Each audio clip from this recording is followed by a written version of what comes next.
या बातमीपत्राचे प्रायोजक आहे श्री निखिल पोटाबत्ती यांच्या व्यवस्थापनाखाली सुरू असलेला कोंडल फंक्शन हॉलच, श्री राजय्या प्रभाकर गज्जम यांचं प्रभाकर स्टील, डॉक्टर श्वेता हुले पाटील यांचे Vaishnavi skin care and laser clinic, doctor Suryaprakash Rajesh Kothe यांचं Kothe's gastro liver care and GI endoscopy centre, doctor BP Ubale यांचे आयुष हॉस्पिटल सोलापूर यांच्या विधानसभा अंतर्गत येणाऱ्या प्रभाग क्रमांक 22 मध्ये आज सकाळी जे आहे 16 तारखेला सकाळी जे आहे भाजपचे कॅन्डिडेटचे चिरंजीव ते पैसे वाटताना काही काँग्रेसच्या कार्यकर्त्यांनी पकडले आणि ते व्हिडिओ सोशल मीडियावर व्हायरल झाले।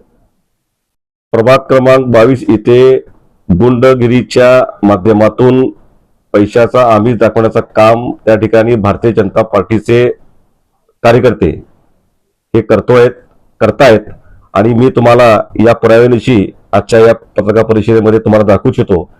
हे बघा, भाजपचा काळा कारभार प्रभाग क्रमांक 22 मध्ये पैशाचा त्या ठिकाणी वापर आणि दादागिरी प्रभाग क्रमांक 22 मध्ये भारतीय जनता पार्टी हे करत आहे।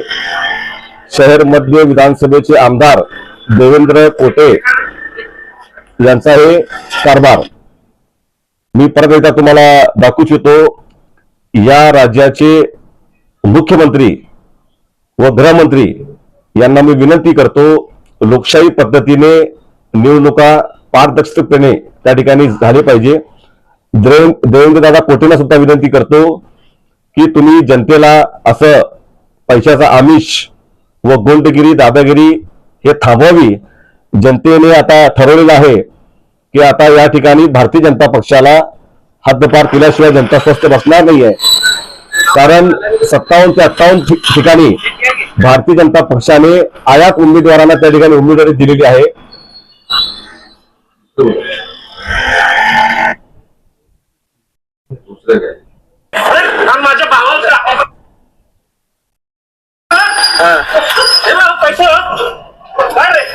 प्रभाग क्रमांक 22 भारतीय जनता पार्टीचा कारभार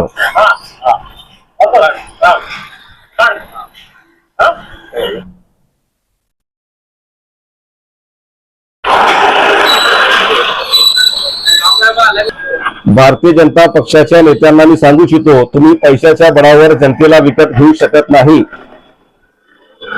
पैशाच्या माध्यमातून तुम्ही मतदारांना विकत घेऊ शकत नाही।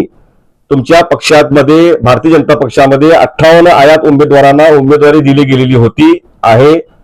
स्थानिक कार्यकर्ते व पक्षनिष्ठ निष्ठावंत कार्यकर्त्यांना डावलून 58 आयात उमेदवारांना भारतीय जनता पक्षाने उमेदवारी दिलेली आहे।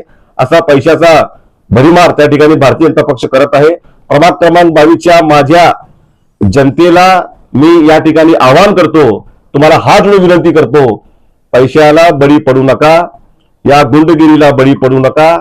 तुम्हाला जर पैशाची आमिष कोणी देत असेल तर तुम्ही निवडणूक निर्णय अधिकारी यांना तुम्ही ज्यांना तक्रार करा किंवा संबंधित पोलीस चौकीमध्ये जाऊन तुम्ही त्यांच्या विरोधात आपण ज्यांना तक्रार नोंद करावी।